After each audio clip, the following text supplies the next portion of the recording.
welcome everyone to Nikon Presents The Next Chapter. Today we have with us some amazing guests. We have Matty Smith, Nikon Ambassador and multi-award-winning underwater photographer. The amazing Nikki Bingham, Nikon Z creator and Sydney-based sunrise and aerial photographer.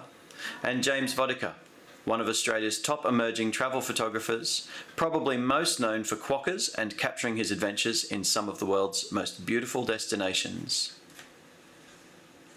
Welcome everyone. Hi. Thank you, Chris. It's great to be here. Nice to see you guys. Nice to see everyone.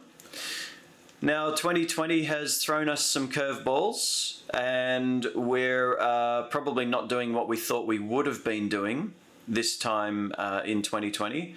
Nikki, let's start with you. How has 2020 changed for you? How have you adapted? Is there any projects that you might have had in line that you've had to change, or maybe push back to maybe 2021? Yeah, definitely. I was planning to do a lot more international travel.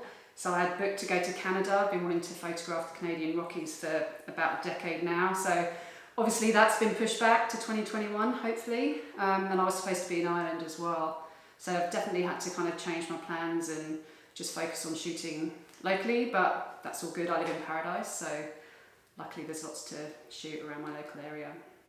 Yeah, so the Paradise you call Bondi Beach? I do, or Bronte, anywhere, yeah. Down by the ocean every morning. No better place to be. Not a bad place to be isolated too. Exactly, exactly. International can come next year, hopefully, fingers crossed. Yeah, we'll talk about this a bit later on, but how has being how has being kept to your local area, how has that allowed you to explore your local area in probably more detail than what we've ever done before? So, yeah. Okay, so next up, Matty Smith. COVID-19 has changed your life with restrictions for diving.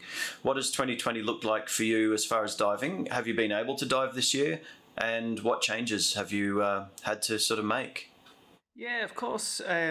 We've been really lucky in Australia when you look at the rest of the world, because we have actually been allowed to carry on diving in New South Wales, at least anyway. So I've been able to keep getting in the water, which has been good and kept me sane, because I don't really know what I'd have done if we got barred from doing that. But as far as trips go, yeah, the first one was, of course, the Nikon Rodney Fox Great White Shark shootout trip that we had to cancel literally 2 days before we was all due to get on a plane and go down for that. It was kind of the end of March when all the lockdowns started happening. So we pulled the pin on that, and that was 18 people. So that was quite a big trip that we first had to push back, and we was hoping we'd only have to push it back a couple of months, but of course it's changed a little bit. But we are back into travelling interstate now, which is great. So we've rescheduled that trip for December. So we're going down early I think there's 2 trips now anyway, early December and mid-December for the Great White Shark trips. But yeah, there's been a few other things that have been changed. Like I was hoping to get back over to Tonga for a month or so to shoot the whales.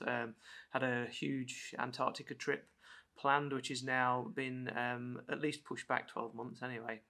And several other things. But as far as my workshops go, my teaching, everything, it's been a little bit difficult because I've had to cut the group sizes down from 8 students to 4, but I've been doing more, and they've been booking out quite well because people can't travel, so more people looking at doing things nearer to home. So they've been still quite successful and quite good, with being fortunate enough to be able to dive in New South Wales. So some big changes, yeah, but not terrible compared to some unfortunate people around the world.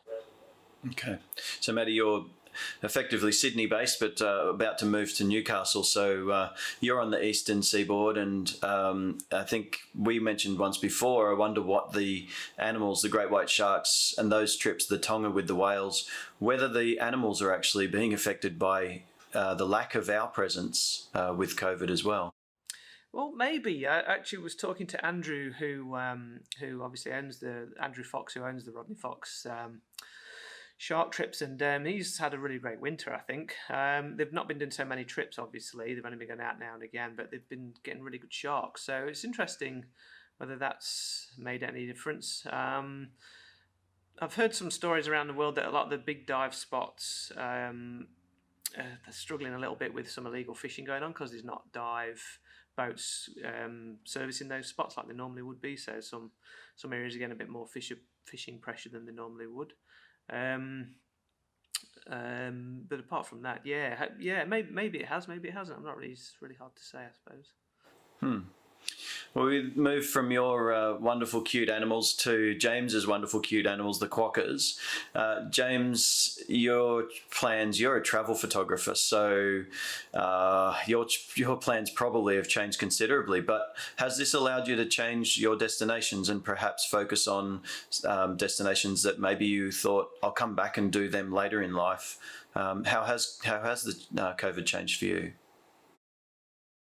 COVID it's been just such a strange year to be a travel photographer, particularly within Australia. To think that you've been locked out of borders between states is the strangest thing to even imagine. So this year has been a bit of a weird one for me. I was actually in Western Australia when all the COVID lockdowns happened, out in sort of very remote areas with not much reception and trying to get as much news as possible. And it all escalated very quickly. So I flew back 2 days before the borders closed to Sydney, where I lived pre-COVID.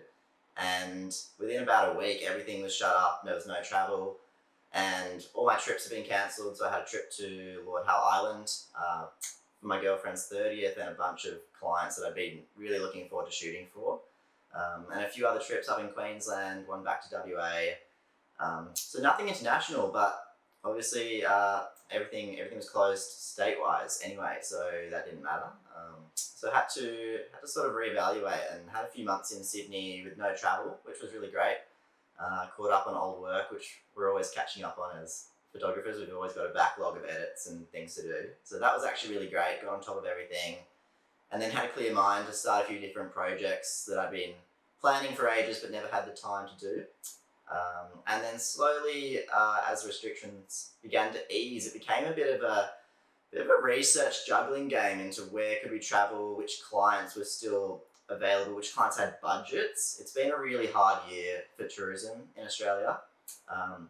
So a lot of the budgets around tourism have been skewed in quite strange ways. So luxury has actually done really well as restrictions have eased and people have been able to travel within their state, because there's 23 million Australians that had trips planned to Indonesia and the Greek islands, and suddenly they've only got Queensland to choose from. So there are a lot of places that are actually doing really well out of COVID, particularly in the luxury resort, island resort kind of space, whereas backpacker has just taken a big hit. So as restrictions have opened, I've actually got back into work, and it's a little bit different to pre-COVID, but with the adjustments, I'm working full time now and up in Queensland actually, which is where most of my work is anyway. So when the restrictions opened a second time, I jumped up into Queensland, and I've been shooting in sort of the more luxury area of tourism, and which is booming at the moment.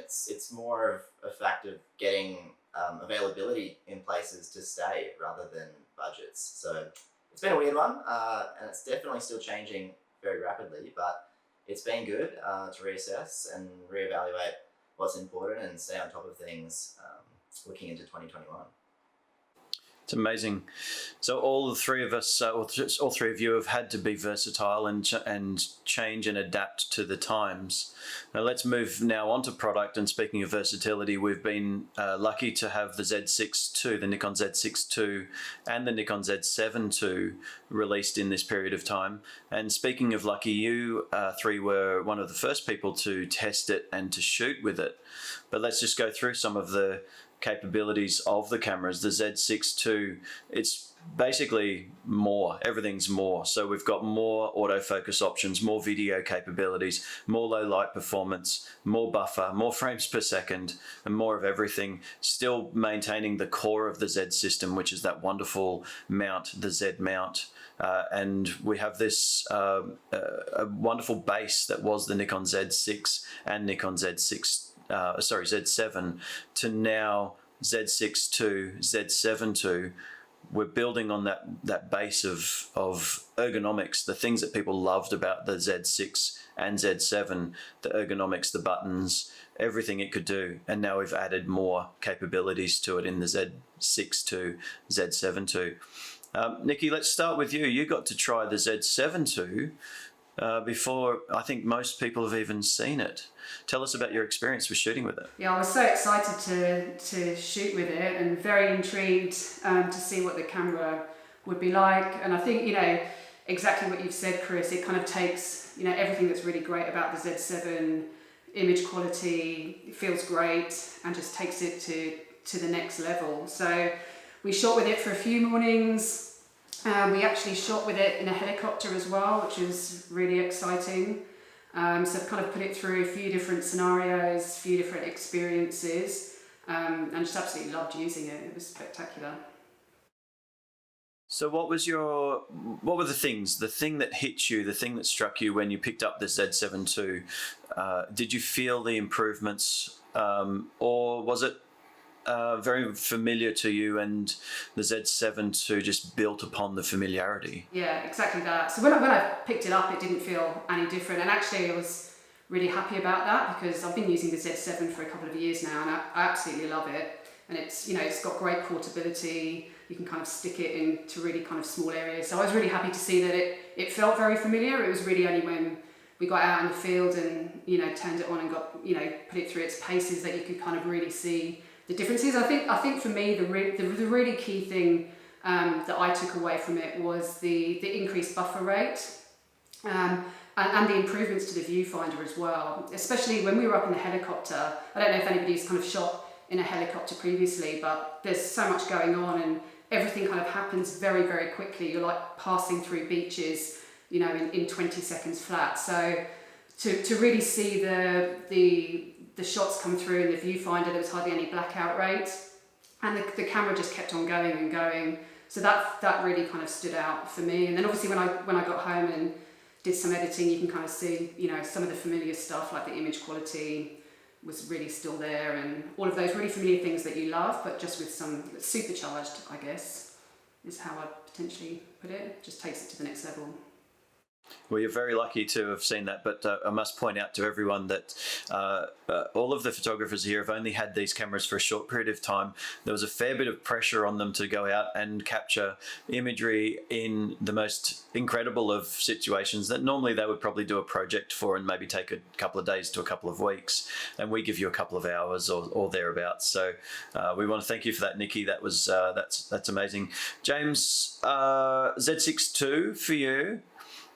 What did you notice? What was the big changes, or was there something that you looked at and thought, thank goodness this is now here?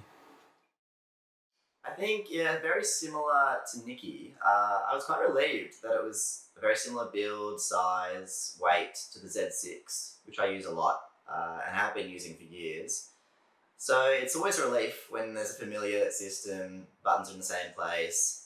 But then as you got to use it, there are slight differences, slight improvements that you get to notice after a while. The eye autofocus actually was the one that got me really excited to begin with. To be able to shoot without looking at the camera, in different adventure situations, underwater even as well, and just to know that your subject is in focus every single time, that's going to be a huge game changer.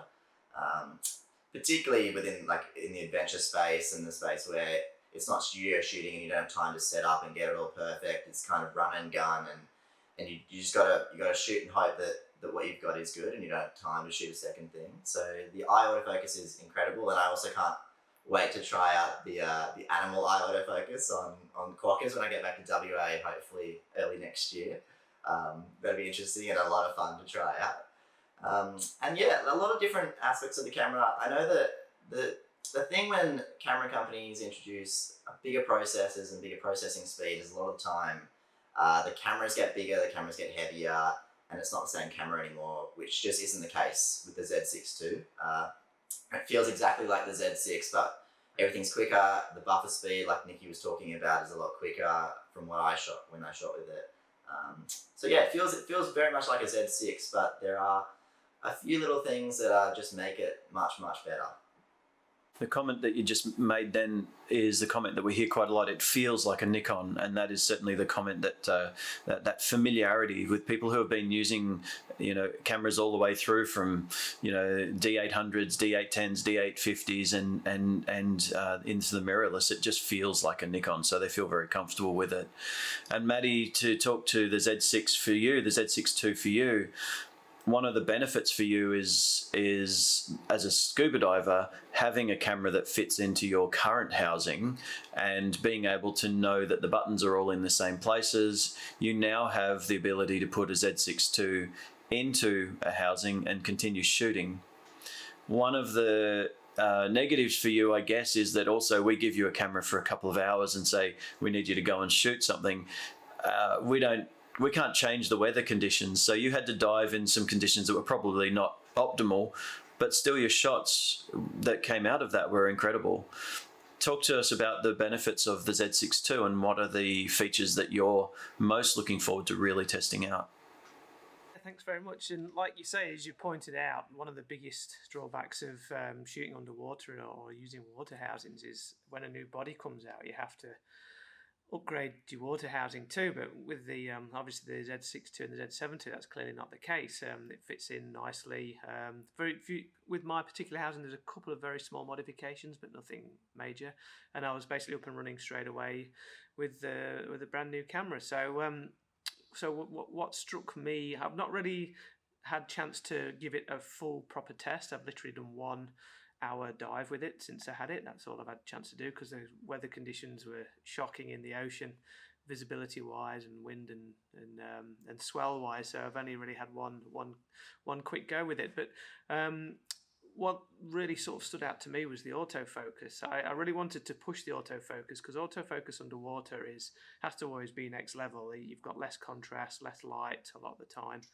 And I really wanted to test it out. So I put the new 20mm f1.8 S series lens on, and I decided to shoot the whole dive at f1.8, which underwater is suicide. Like, as you'll know a little bit, Chris, about your experience shooting underwater, no one shoots at that kind of apertures underwater because the whole scene is dynamic. Animals are moving, you're moving, you're basically weightless floating around. So trying to get something sharp at f1.8 is very, very, very, very tricky.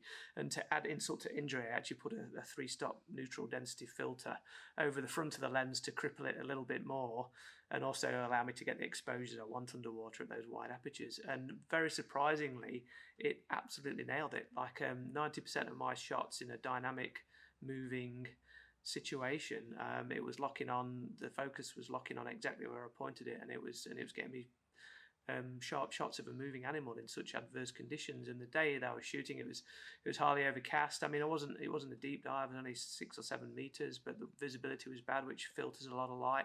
I was shooting under boat piers and things like that in shadow areas purposely to test the dynamic range and again that autofocus, and it absolutely nailed it. It absolutely nailed it. For me, like the mirrorless autofocus with these 2 cameras, or at least the Z6 II, and I'm assuming the Z7 II is the same, as fully arrived. Like, it's a common question I get asked by underwater photographers.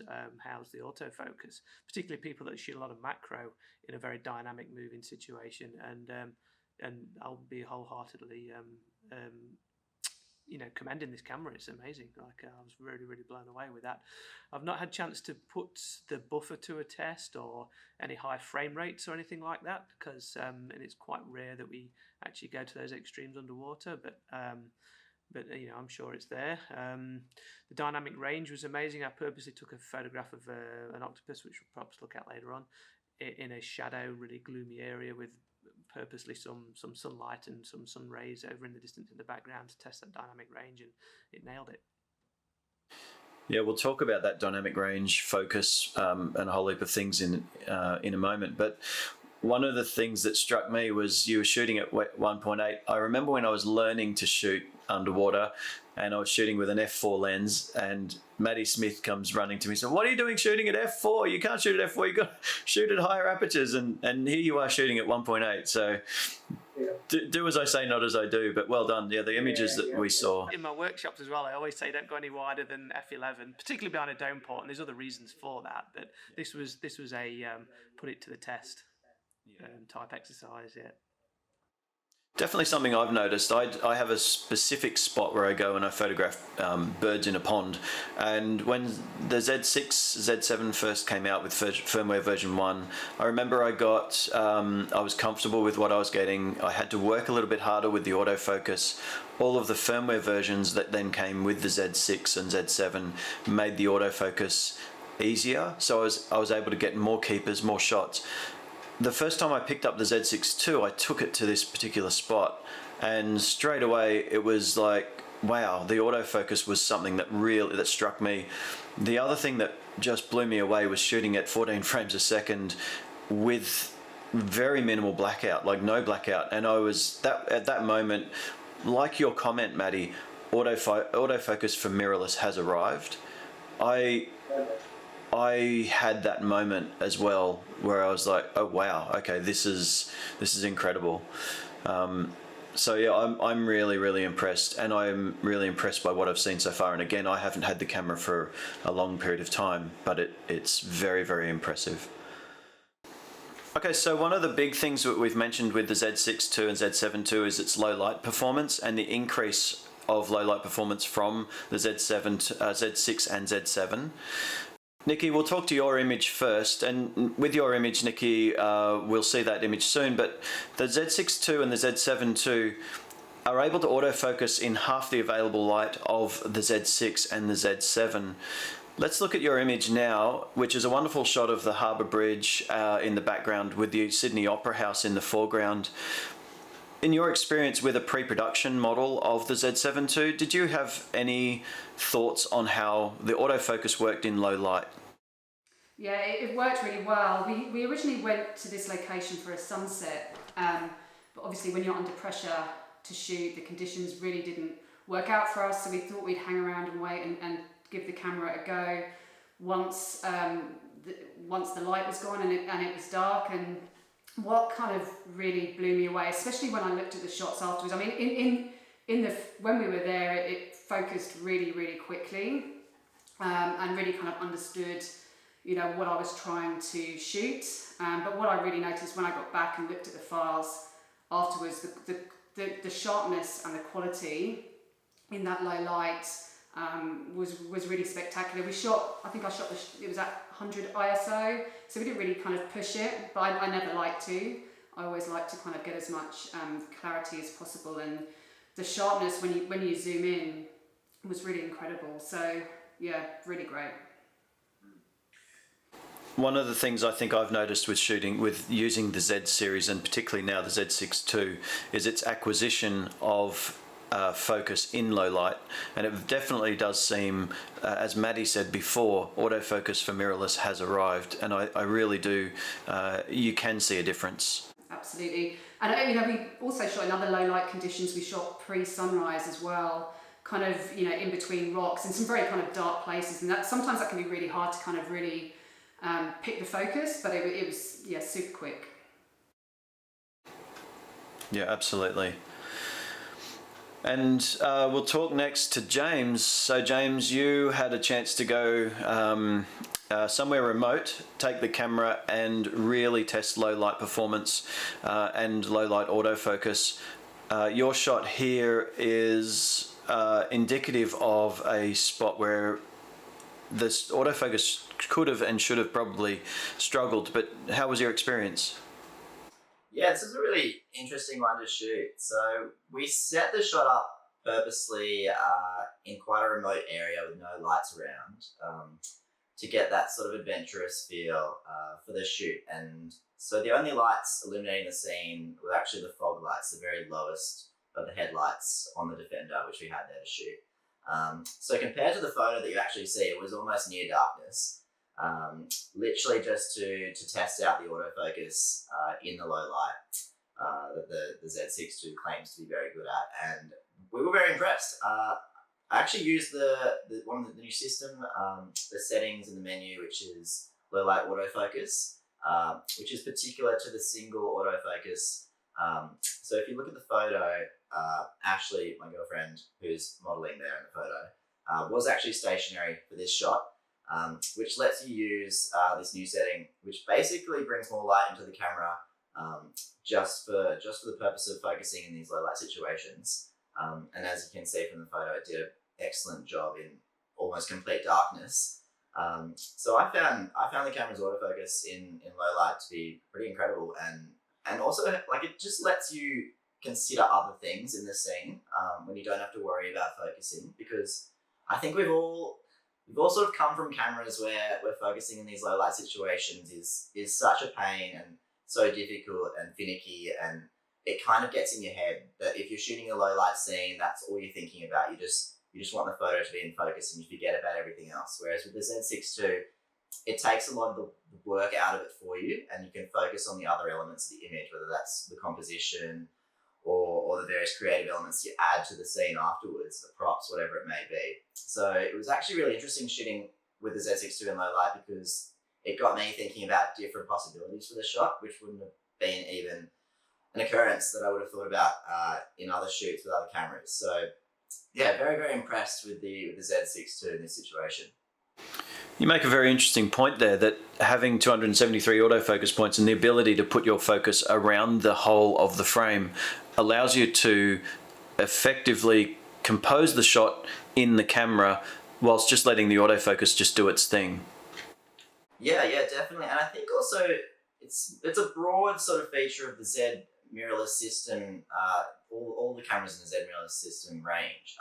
The fact that you can compose your shot in camera, rather than that DSLR sort of feature where you definitely have to set up it in a more analog sort of style.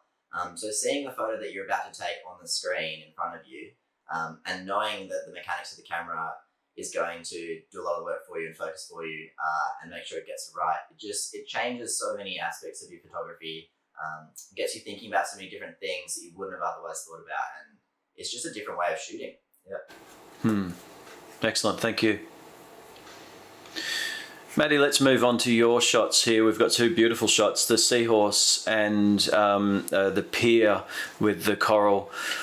As someone who is a scuba diver and understands what this scene would have been like before the flashes fired to freeze this moment, the autofocus conditions down here would have been very, very dark. Explain to us about how that has changed from maybe the Z6 to the Z6 II, and your feelings or impressions in, again, having a short period of time, one dive in probably not the best conditions to dive. Yeah, like you say, the conditions were pretty shocking, and it was a dark day. So I really, like I was saying earlier, I really wanted to push the autofocus. So the sort of the method that I use and a lot of underwater photographers use is a single point autofocus, and you locate that single point around the eye of the animal basically, and concentrate on that. And shooting particularly with the seahorse on the left hand side at f1.8, and that seahorse is under a boat pier, which is pretty dark on a cloudy day in about 6 meters of very dirty water. So it's, it's like shooting in your, the cupboard, in your wardrobe or something, and shooting at a wide aperture, purposely to get that shallow depth of field and really test the autofocus. Plus the seahorse is on a swimming net, which is moving backwards and forwards in surge. And as a diver, I'm weightless, so I'm moving backwards and forwards in surge too. So the whole situation is quite complicated and quite dark. And I honestly didn't miss a shot with the new autofocus. I was that impressed. Like, I know the Z6, particularly with the original Z6, particularly with the firmware updates, was good and it was getting close, and the autofocus was very, very good on that camera. But this Z2 was definitely taking it to the next level. It was locking on the eye of that seahorse and not letting go. And I was actually struggling to miss shots, if that makes sense. I was just firing away, and I probably took sort of maybe 10 images of the seahorse, and I think one of them was a little bit soft and the other 9 were bang on. And at that wide aperture in those extreme conditions, I think really is testament to those two processes and that new improved autofocus for sure. It's really, really is a huge leap forward, in my opinion, for the mirrorless autofocus. Yeah, it's actually a really wonderful test for autofocus, and particularly low light autofocus. If you imagine, so you're physically moving, your subject is physically moving, and you're trying to track quite a small subject whilst everything's moving, and then you're in really, really low light. It's a wonderful test for the autofocus. Yeah, absolutely. And just to give it some scale, I guess that seahorse is probably about it's probably about this sort of size. Maybe the length of my 1.5 finger lengths long or something like that. And I'm really, really close to it. So I'm maybe 15 centimeters away from the seahorse. So a lot of pressure on the camera to get that shot right, and it really pulled it off. It's actually a wonderful shot, Matty, so you should be very proud of it. So, thanks. Pressure was on. I was feeling it on that dive, and I was really scratching my head swimming around trying to find things on a terrible day. Yeah. That's excellent. And let's talk about the other shot. So again, not much light. You're sort of shooting up towards the light, and again, so acquiring focus in. I'm guessing the water's probably surging and moving around in this space as well. That's right, yeah. Again, very, very low light. I didn't have any... The light that you see on the sponges there are from strobe, so from, an underwater flash. So there was no additional focus light to help the camera or anything like that. I was purely focusing in quite dark situations. In fact, the strobe I was using was what we call a snooted strobe, which creates a spotlight effect, which I purposely put just on the sponge. So if you look at the legs of the rest of the pier, which are quite dark, they would light up in colour if you shone light on them, but they're remained in shadow here because they receive no light. But before I take that shot, before the strobe fires, that's basically what I'm shooting. I'm shooting those pitch black, dark legs, and that sponge would have been dark before the strobe fired. As the camera's doing the hard work, it was doing it in near darkness, and it was doing a really, really good job. And also at this point, I'd just like to add, I know it's a little extra thing, but it was the first time I'd used the 20mm f1.8 S series lens underwater. And it performed really, really well. Like an ultra wide angle lens underwater behind a dome port is often a ingredients for disaster with distortion and things like that. And the way it's rendered the straight lines on those pier legs, no curves or anything, and no terrible corner sharpness, is a great underwater lens too. Mm. So one of the systems that's driving the autofocus performance is the processor, and we've got the benefit now with the Nikon Z6 II and the Z7 II to have dual processors. So this is the first time in the Nikon Z series that we've got dual processors. They're dual X-Speed 6 processors. They work together for faster image processing, more buffer capacity, and more overall speed. Nikki, let's talk to your shots then. We're talking about shooting from a helicopter, and we're shooting at a Z7 II pre-production model, shooting at 10 frames per second. Your experience then with the buffer and the speed of, let's say, the autofocus, but also the speed of the camera to do what you need it to do as you're flying along in a helicopter. It's really challenging conditions to be shooting in because there's so much movement. There's movement, from the helicopter. There's lots of wind. You're kind of absolutely flying through a scene, and you're kind of doing passes at the beach that probably take about 30 seconds. And I was using the 70-200 lens with this, which is my preferred lens to use because you can kind of really crop in and get the detail of the little people on the beach. And that's for me is on this particular shoot is where I really kind of saw the power of those dual processors. Quite often in previous experiences, when you're going through, there's a lot of black screen because what you're effectively doing is you're just kind of keeping your finger on the shutter. You're entirely firing. You have an idea of what you might want to shoot. So in this particular instance, I was really hoping to get a close shot of the water edge and the swimmers going into the water. So you kind of fly through and you've got your finger completely on the shutter, and in previous kind of trips there's been a fair bit of black screen, and it was this time using the Z7 II, it was almost like kind of watching a movie as you were shooting actually, so you could really kind of see it kind of play back in real time, and the frame rate was just so fast, so you kind of, normally, this is Bondi I think, and normally when I'm in a helicopter I do 4 or 5 passes of Bondi to try and kind of capture everything I need, but I think we only needed 2 or 3 goes, and to kind of capture what we wanted, it was just really quick, and the quality as well of the images, again, sometimes with aerial shots, because of all the movement, when you play back, you can have kind of softness around the edges sometimes, but it was all really, really sharp, and it just enabled you to kind of, you know, be a bit creative in post-processing as well, because that's the other thing with aerial photography, is that sometimes it's really, really hard to get the composition that you want in camera. You know, you're hanging out the door of a helicopter effectively, which is pretty terrifying in itself. You know, the helicopter will kind of move suddenly just as you're kind of trying to focus on a scene. So being able to kind of crop in and almost compose in post is, to have that benefit it's great. It's also another benefit, I guess, of the mirrorless system, the Nikon mirrorless system, that what you see in the back of your camera, be it through the electronic viewfinder or the back screen, is what your exposure is going to look like. So that's reducing the need for so many passes with the helicopter. It's also now enabling you to just know what you're going to get straight away without any guesswork. It's just real confidence straight away, so you can kind of move on, because you only got half an hour up there really, so you want to kind of capture as much as possible, you want to get as much into the experience, go to as many beaches, so just to have that confidence and know that you kind of got the shot that you wanted was, yeah, a real benefit. And probably a real testimony to the dual processors, but also the vibration reduction working to stabilise the shot for you. Absolutely.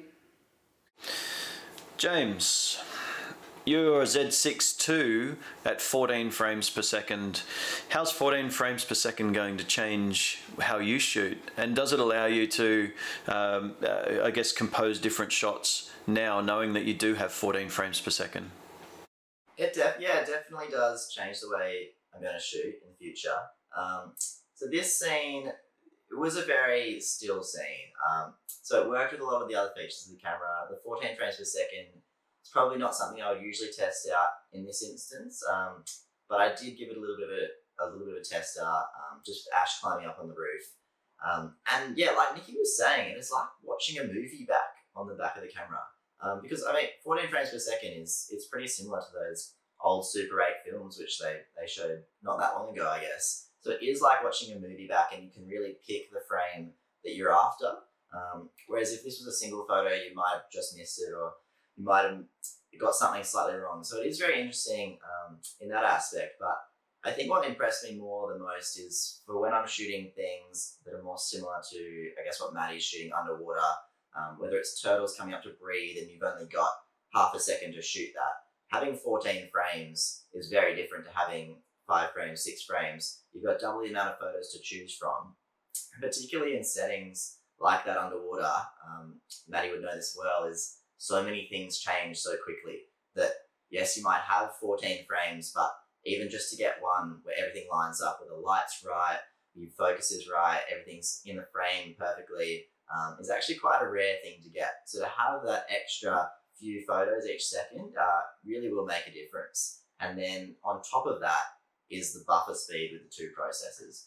So say you miss the shot underwater for whatever reason, or you just need more time to shoot, more than the standard amount of time a normal camera can take, you know you can just keep shooting, and you can follow the turtle down to the depths, or like Nikki, the helicopter moves and you need to get that shot of the resort or whatever you're shooting, or the kayakers below. If you just need to get it, you know that you can just keep holding down, keep focusing, hold that composition, and the camera's going to be able to handle it. So definitely I'll see myself using this. Not so much in this type of scene, but in other sort of action adventure scenes, definitely. Yeah, again, we come back to that word versatility, the ability for the camera to autofocus in low light, as we've seen in Matty's shots, in Nikki's shots, and in yours, James. The ability for the camera to continuously shoot without filling up a buffer, or at least taking a very long time to fill up a buffer.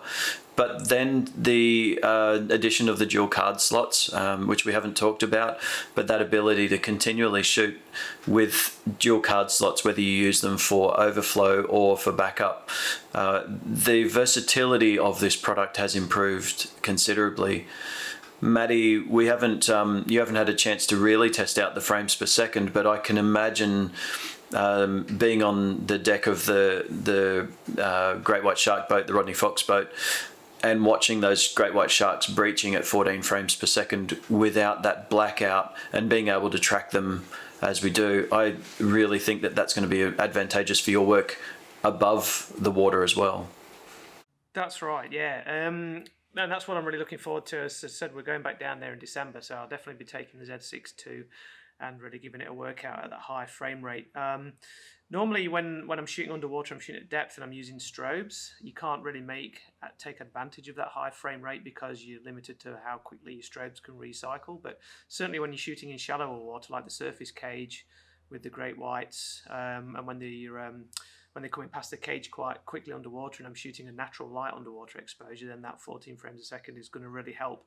And also in situations like that, when you're shooting big animals moving quite quickly, as James was saying earlier on, often the height of the action, that decisive moment, is a very, very, very fleeting moment indeed. And especially, as you will know, Chris, when you're shooting the white sharks from the cages, there's that many smaller fish around, bait fish and schooling fish around, that one can quite quickly dash in front of a shark and ruin what could be a great shot. So having that high frame rate is going to sort of negate that, hopefully, or at least increase chances of getting a usable photograph. But one thing I did think about earlier on I'd also like to mention as well is I didn't get any great underwater shots with it because there was not a lot of light around, but that fact that you can really push that flash sync speed as well. If I put my strobes onto full power, I can actually use a shutter speed of up to 0.008 of a second and get a strobe exposure, which is very unusual and very great sort of extra thing to have as an underwater photographer, because it means you can get great sunbursts in high light situations in shallow water and still use your strobes to fill in underwater as well, to fill in the foreground underwater, which I've not had a chance to do yet, but it's something I'm going to be concentrating on in the very near future. Because normally, we're limited to that sort of 200 or 200th of a second or whatever, which sometimes blows out sunbursts in the background when you're using strobes, but to be able to push it to that 0.008 of a second is going to be a really, really powerful tool. I can only visualize or imagine what your 0.008 of a second shots will be like of some great white shark activity, or even I was thinking about the Tonga experience with the whales. I also imagine what it would be like with the 14 frames per second and the wonderful autofocus. Well, we've mentioned before the autofocus. Let's talk a little bit more about the autofocus coverage. So we have autofocus coverage over 90% of the frame. The Z6 II's autofocus is 273 points of hybrid autofocus, and the Z7 II is 493 points. The improvements to low light, the improvements for eye detection autofocus, and easier selection of autofocus modes all make the autofocus system, again, just one step above what we've had previously. We talked before about the eye detection autofocus and the ability now to be able to choose a smaller area for the autofocus to detect the eyes. So previously on the Z6 and Z7, we had the autofocus for eye detection and face detection over the whole frame. Now we can actually limit that to the AFL, or autofocus large setting. That will eliminate someone on the side of the frame being in focus or having the face detection pick them up, and we can now be more particular on who is going to be focused on, or whose face is going to be focused on, from the center of the coverage of the autofocus. And looking through Matty's shots, Matty, we've got this fish, tiny fish. Autofocus is clearly working well here, because this thing, I guess, is small but probably pretty fast and pretty quick. What sort of fish is this, Matty? So that's a blenny, and that was in Sydney. They live in Sydney Harbour, and what you can actually see in that photograph is the blenny's home as well. So that beer bottle that's covered in algae on the floor is where that blenny is actually living. So in order to get this shot, they're quite shy. They dash into that bottle in the drop of a hat. So in order to get this shot, and I had to get quite close because I was using the 20mm lens.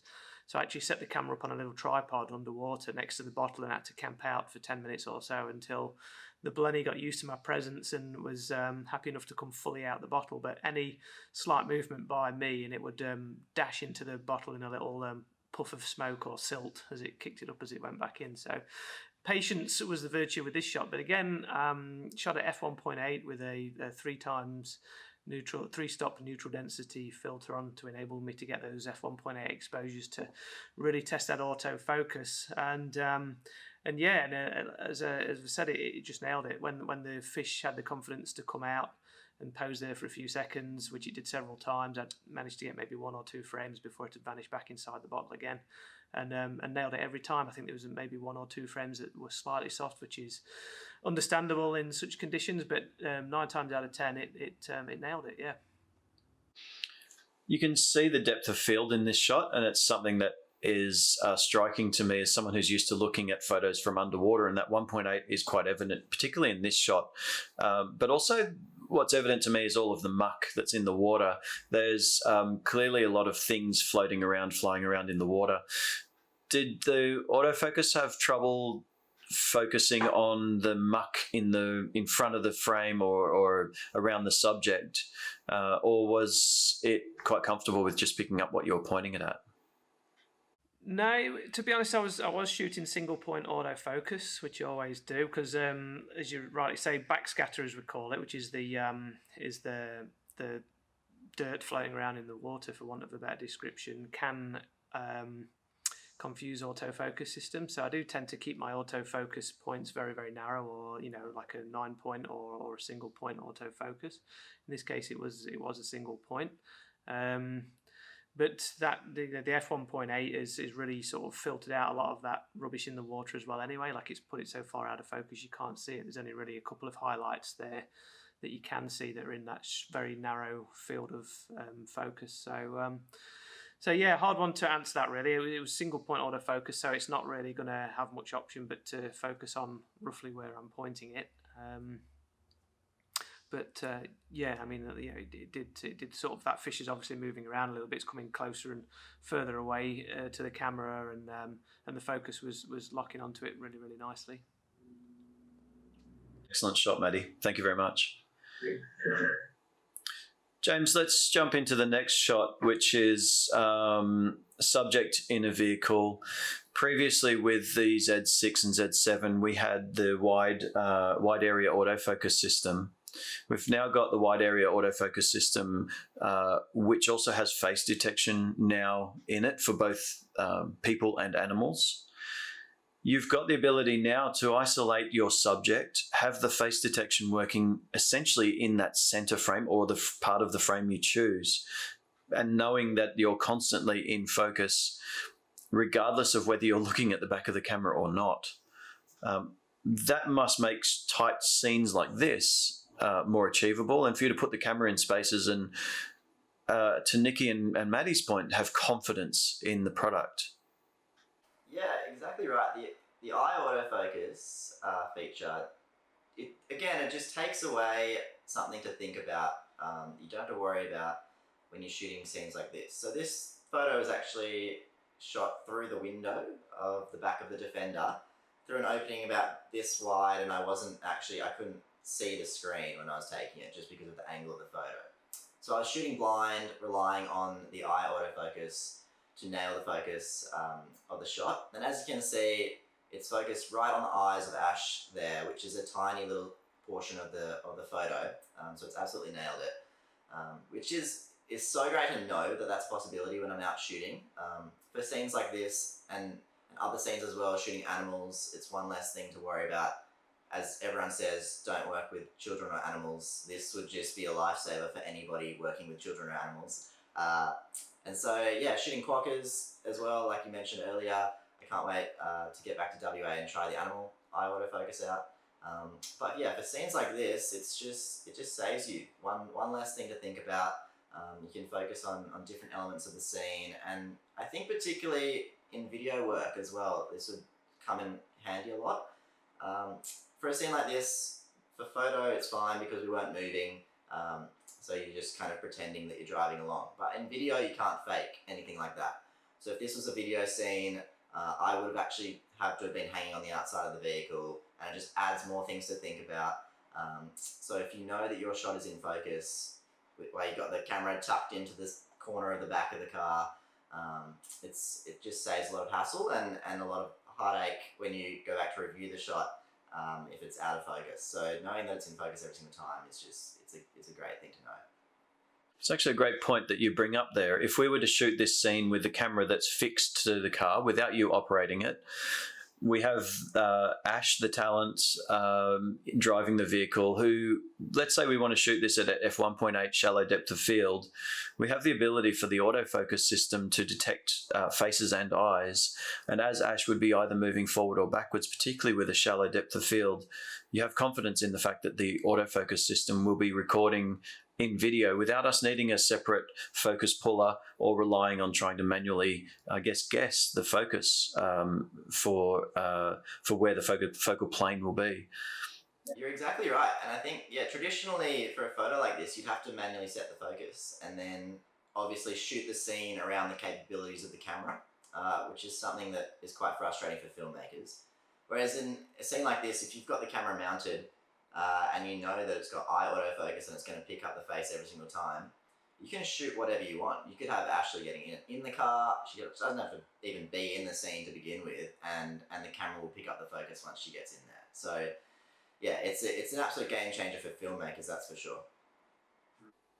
One of our Nikon ambassadors talks about that as well, that every time there's a new camera that's released, it actually tests and pushes his creativity, but he always wants to know that his creativity is something that the camera can keep up with. And I think what you're saying here is now the camera's got these capabilities. We can actually set different scenes knowing that the camera can actually capture what we're trying to achieve. Yeah, definitely. It changes the whole method about script writing, about storytelling. Because every single time you plan a shot in filmmaking, you're thinking about the capabilities of your gear and of the cameras that you're using. And so there's no point creating a scene which you can't film because of whatever feature of the camera is not just there. So having features like this just saves you a lot of heartache and a lot of hassle, but it also, it boosts your creativity. It gives you all sorts of different possibilities when it comes to actually designing your film and the scripts and the storytelling. That's wonderful. We now move on to resolution, and Nikki will talk to some of your images here with resolution. But when we look at the Z6 II and the Z7 II, we have resolution from a sensor that is a backlit CMOS sensor. Couple that with Nikon Z series lenses, and you have a wonderful system of sharpness, of cleanliness, of rich detail in RAW and JPEG images. Nikki, when you're shooting a scene like this, where we've got both a helicopter scene and a static scene, the ability to crop in to these files, and also the data, the detail, the raw detail that's in these files, must be astonishing to zoom in on them and see what's in there. Yeah, it really is, especially for the image on the right, because that one is a particularly tight crop, and it was a pre-production model as well, as we mentioned earlier, and it actually meant that what you're seeing are edited JPEGs as well. So several things that I was really impressed with, particularly from the helicopter, was the color rendition, especially of the ocean. It looks really, really great. And this scene on the left is probably more what I would kind of shoot every day, the morning scenes, but being able to, zoom in and kind of pick your moment from a quite wide scene, the detail is, pretty staggering, which is, I guess, what you'd expect from Nikon, especially the Z system. Certainly one of the benefits with the Z mount being so big, and the amount of light, or the way the light passes through the lens and hits the sensor, there is a real a difference in the way that you see the images, and certainly that edge-to-edge sharpness, and it is absolutely a feature of the Z series and the Z mount. Yeah, I think I mentioned it earlier, especially with the helicopter shots, because I mentioned earlier, you're kind of moving through very quickly, and you think you've got an idea of what you want to focus on, or what's going to be the end frame. But sometimes when you're editing later, you kind of notice a different part of the image that you want to be the focus of the final edit, and having that sharpness across the board just kind of allows you to do that. I've had some photographers mention to me before the ability to shoot with the Z7 series and now the Z7 II, and of course the D850 with all of that resolution, allows you to create a file, a wider image than what you would normally take, but know that you've got the safety net to be able to crop into where you would capture the shot. But also adding to that the ability to create one shot and then take a photo within a photo, and ultimately from one shot create another series of, say, 2, 3, 4 different shots, whether that be for framing for social networks or for advertising campaigns that want to shoot.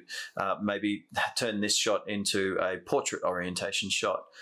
It must be a nice little safety net to have in the background. Yeah, definitely, and that's kind of what I did with this shoot. You know, I kind of shot everything mostly in landscape. And then would, you know, create kind of portrait crops for Instagram. And I was really curious. So the image on the right there is quite a tight crop. It's probably, I would say, half the frame.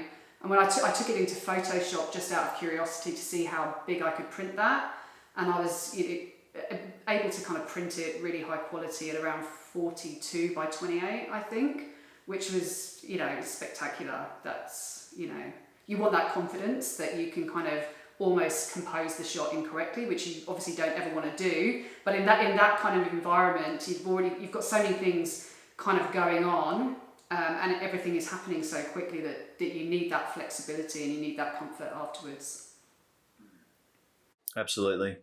And James, for you too, we're looking at this scene here. Ultimately, if you wanted to, you could crop in, you could shoot wider with the ability to crop in, you can change resolution, you could change the layout of this for an advertising campaign or for an editorial. How has the resolution changed for you, or certainly changed the way that you shoot? Yeah, I think for professional photographers, having more resolution is always a benefit in every area and aspect of photo taking, but particularly for any photographers shooting for magazines or for advertising layouts where negative space is such a big thing to leave. So what negative space is, for those that don't know, is it's empty space in an image you leave purposely for text or logos or whatever the advertisers want to place on top of the image. So yeah, having higher resolution means you can pull back a bit, leave more negative space around the image, which leaves more possibilities for marketers in the end run. So if you look at this image, for example, there's space pretty much all the way around the car in this instance, but this was also zoomed in as well. So with the high resolution, you could even pull back even further, have more sky space, and then really crop the scene that you want. But also for filmmaking as well, I think the balance between having that high resolution and the low light performance with the Z6 II sensor is really quite a game changer as well in terms of filmmaking scenes where you know you've got to rely on the camera being able to support low light and challenging conditions, but also producing an image quality that is going to be quite fantastic in the long run. And so having a larger resolution size decreases as well the I guess the image quality in low light performance. So 24 is sort of the perfect balance between resolution and this low light performance, which I love, and which filmmakers that need to shoot on the same camera as their stills camera will just find incredible at the same time, because you can just take one body into the field, you know that you can switch between photo and video, and it's going to perform really excellently in both aspects. It's a really good point. We shot the Stephanie Gilmore commercial on the Z6 series, and that was one of the things that the filmmaker said was he pushed the camera in low light, and the versatility of the Z6 meant essentially that the content they got out of it, they almost had to add grain to soften it up because it was so sharp, which is a good problem to have. That's a fantastic problem to have, that one. It's a problem to have, isn't it? Yeah. Matty, James mentioned something that was quite interesting to me just there. We've got Z6 II and Z7 II that can effectively fit in the same housing. We have the ability to switch between video and stills very quickly, but I would anticipate the ability for you to either shoot in really, really low light with the Z6 II and the versatility of the Z6 II's higher frame rates. Then you can choose, if you're going to shoot something completely different, to say, I need now something that's got greater resolution. you have one housing, two cameras, and effectively two different cameras. The resolution for you shooting a scene like this, we've got an octopus hiding there that if you wanted to, you could crop in and show us just the eye of this octopus. Is that how you shoot? Sorry. Yeah, that's correct. Like, it's really good. Like, as a sort of underwater natural history or wildlife photographer, I really do like to use this what we call close focus wide angle technique, which is when you use a lens that has a wide angle lens that has a very close focus capability, such as the 8 to 15 mil or the, in this case, the 20 mil f1.8, and it allows us to get really close to the animal, but also take in a wide field of view, so we can see the animal, but we can also see its environment, which is slightly advantageous over a macro shot, which is a tight crop just on the animal's face, but we don't really get to tell the story of where that animal is living. So obviously, in the instance of this octopus here, we can see is living up against one of the piers under a boat, one of the legs under a boat pier. And we can tell that story with the wide angle, but sometimes that animal might do a particular quirky behavior, or it might have some detail on there we want to show. So having really high resolution is great because we do get the two pictures in one. We get to tell the story of where the animal's living, but being able to crop in, to half frame or less and still have a workable, usable resolution to get a closer shot on the animal itself as well is great. It's it's two pictures in one. It's a macro shot and it's a close focus wide angle shot all in one frame. And one thing that I really particularly liked about this photo as well is this was really to test the dynamic range. I really purposely picked an animal that was hiding in the shadows but wanted to see how it coped with the highlights in the background where the sun was hitting the sand in the background, and it performed a phenomenal job. Like in post-process, I just lifted the shadows just slightly just to pull a little bit more detail back in on the octopus, but apart from that, it's really sort of encapsulated that range incredibly well. Yeah, I think so. I think that's one thing that struck me again with that background of this shot that was a bit brighter, and looking at that scene and knowing that probably what it would have looked like to the camera straight out of camera, and the ability to say, oh, that's okay, I'll just bring the shadows up, no problems at all. That's right. Like traditionally, that blue water in the background would have been bleached out quite bright white and hard to bring back in post, but it's been handled really well with this camera, definitely. If that became a problem, you've got resolution, you can just crop in and crop that section out. Yeah, just crop the highlights out. Yeah, absolutely. I think the going back to what you said about the two cameras in one body too, as well, for the wide angle stuff like this in the gloom, or if I'm shooting something that's quite fast moving, for instance, fur seals, when you're diving with fur seals or Australian sea lions, they're animals that do move quite quick, and you do need that high frame rate in order to be able to capture that one single frame. So it's great to have access to the Z6 II to be able to do that when I'm shooting those sort of situations. But then if I'm shooting a colourful macro subject, such as a nudibranch, which is a very small, colourful sea slug or small fish or anything like that, then in those instances I would probably go for the Z7 because it's more of a static subject, so the frame rate's not needed so much, but to have that high resolution to be able to crop in even closer to create a super macro shot is very advantageous too. So having the two options in one underwater housing is a great advantage. Question for all of you, Nikki. We'll start with you to start with. Do you shoot with, as James mentioned before, using negative space just in case the image is going to be picked up by a publication? Or do you shoot for an end result, say, let's say social media in mind? How do you set your subject, and then how will you shoot based on the end result? Yeah, I probably do a bit of both normally in my day-to-day shooting. So I'll kind of try and see the scene that I want and try and kind of get the vision for the image, and then try to think about, the different ways that I may want to use that image afterwards. So I usually start with, vertical shooting and try and get the Instagram crop, if you like, and understand how that may look. But then I also think, for print purposes, I then kind of look around and will change and shoot in kind of landscape, and then try and incorporate some negative space or, other aspects, or try and always, consider what may happen. I shoot a lot of seascapes, and you're shooting very close to the water, and sometimes a wave might rush in and create a really nice leading line for you, so you don't want to be kind of too tight and miss that opportunity if it happens. So I kind of try and do a mixture of everything in the time that I have available, I guess, which is, and I'm usually shooting sunrise or sunset, and the light sometimes can come and go really quickly, so you just want to kind of try and maximize the situation for every type of image you may need afterwards. Matty, let's talk now about your images. Do you shoot differently knowing that you might be putting images into competitions to win awards, or do you shoot differently for commercial purposes or for social purposes? And how does that change with your framing and certainly the resolution of the camera? Well, the thing is about shooting for competition, which obviously I do quite a lot of as well, is a lot of the natural history sort of competitions, wildlife competitions, the post-process that you're allowed to do is very minimal. So you have to shoot as a pure photographer. So, for instance, you can't be cloning things out or adding things or anything like that. And one of the rules is generally cropping. You can't crop more than around 20% or 25% of the image away in most competitions. So with that in mind, yeah, you have to kind of approach the subject as a pure photographer. And I come from a background of shooting film back in the day, so I guess that's kind of helped me a little bit.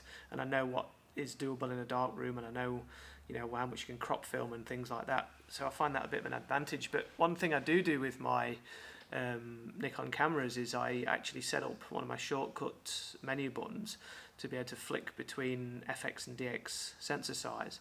So the advantage of having such a great resolution is if I see a subject and maybe I've got too wide an angle lens on, or I'm shooting macro and it's too small of the subject for the macro lens and the diopters I'm using, I can very quickly switch to a DX mode, but pretty much by the push of a button, and reframe in camera, so I don't have to crop in post and eliminate my photo from competition. So as much as I try and do as much, sort of post-process in camera, if that makes sense. So it's great to have that resolution to be able to do that. Also, talking about the negative space thing that we were talking about earlier on, as I was sort of starting to talk about earlier on, when you're shooting these wide-angle images, it's great to have. I always frame with a little bit of negative space around, just to put the animal in its habitat, so we can tell a story of what's going on, because a lot of nature photography is about telling stories about where the animal is living. So to be able to have the resolution to be able to shoot a wider shot, tell the story of its habitat, and then be able to crop in and be able to pull a high resolution cropped shot from a single frame is a really great position to be in with these cameras. James, the social media has changed the way that a lot of people shoot. How has it changed you, and have you shot differently knowing that your files could end up in many different places under different constraints? Yeah, it's really interesting these days because your photos can end up in so many different places, and working for different clients, you've obviously got to take into account where they're going to publish your photos, and it's different for every shoot you do. So one big thing that I've noticed, particularly in the last few years with social media and with Instagram emerging as, I guess, the main publishing platform in travel, is that since they introduced the 4 to 5 portrait mode, which gets a lot more engagement than a traditional square post or even a landscape post, people have become more knowledgeable about the ways they shoot in terms of how it will perform on social media. So that's one conscious decision that I've had to make in the last few years is to get out of the habit of shooting in landscape mode if I know it's going to end up on social media, and try and shoot a more portrait aspect, which has trade-offs as well, because that's obviously a better format for magazines, for magazine coverage and things like that. So yeah, it's really interesting. It changes a lot, particularly with social media, because social media has such a big impact on the way people shoot and publish these days. So yeah, you definitely have to take into account where your photos are going to end up, and obviously having that high resolution on the Nikon cameras lets you shoot to more variety of things, and you can pull out a bit more and and that way you know that you can post to social media, and you can also have a photo that might be suitable for a billboard or a website banner that has to be landscape. So it's great to have the different options. Excellent, thank you. Let's talk now about dynamic range, and an understanding of dynamic range is super deep blacks and beautiful bright whites. And Nikon's color science enables for a wonderful dynamic range. And Nikki, you will be able to talk about dynamic range with the Z7 II. It's certainly one of the aspects of the Z7 II that really stands out. And that ability to capture wonderful detail in shadow, but also maintain highlights without blowing them out. We're going to move now on to a series of images, 2 images that you've taken, and these are some images that we see from you regularly, and they're very typical. What strikes me with these is how you've been able to maintain detail in these images whilst not having this massively blown out sky. Is that something that you've seen with the Z7 II, the pre-production model? Just as the sun's coming up, scenes are really, really contrasty usually, and you have to try and, balance the whole scene. And I'm also kind of conscious that I usually want to get a lot of detail in the foreground and a lot of the water texture that comes through as well. So this really speaks to the Z7 II's dynamic range capability, because as you say, being able to kind of capture that detail in the shadows without blowing out the sky can sometimes be a real challenge. And I also think actually these 2 shots are a good example of the overall benefit of the camera, or the enhancements of the camera as well. Some of the things we spoke about previously, low light, some of the stabilization, even the weather sealing. Some of these images look quite serene, but quite often there's water kind of rushing at you. You're shooting right on the water's edge, and you kind of need the confidence to you want to get in, get your shot, and have confidence that the camera is going to carry through and manage the scene for you. So Nikki, they are wonderful points, and actually relevant points, because it's not that long ago when we'd look at scenes like this, we'd see either the foreground is exposed correctly and the sky becomes essentially just one big wash of white, or we'd have this really nicely exposed sky but the foreground becomes completely dark and black. So I think now we're seeing what we would normally have tried to shoot before would have probably been 2 exposures and we combine them together to make one as a multiple exposure style shot or a high dynamic range image. We're now seeing the camera being able to almost create high dynamic range images in camera with, I'm seeing these shots here, they're fantastically exposed with this bright sun shining straight at us. Images, and then kind of blend them together. I don't really like doing that. I love to kind of, capture the moment as it is, and being able to kind of do it all in camera with really very minimal adjustments afterwards as well. I mean, that's the other thing I noticed with the Z7 II in terms of how much I had to pull out the shadows, for example, or pull down the highlights. It's just they're minimal little adjustments just to kind of really bring out, the reflection in the shot on the right hand side, for example, or the texture in the water on the left hand side. So yeah, it's and again, you just in moments like this, you've probably got about 3 minutes where you can use the light, and knowing that you don't have to kind of shoot 2 different images, you end up with twice the amount of shots that you can use afterwards.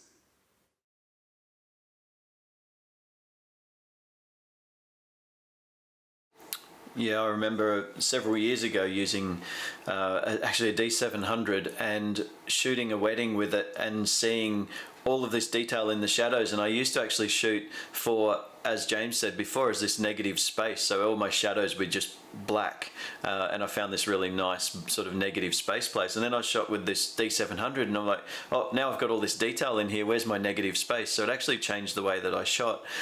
Probably a similar thing that's happening here. You're now able to look at a scene and say, this camera now can keep up with what I want to creatively produce.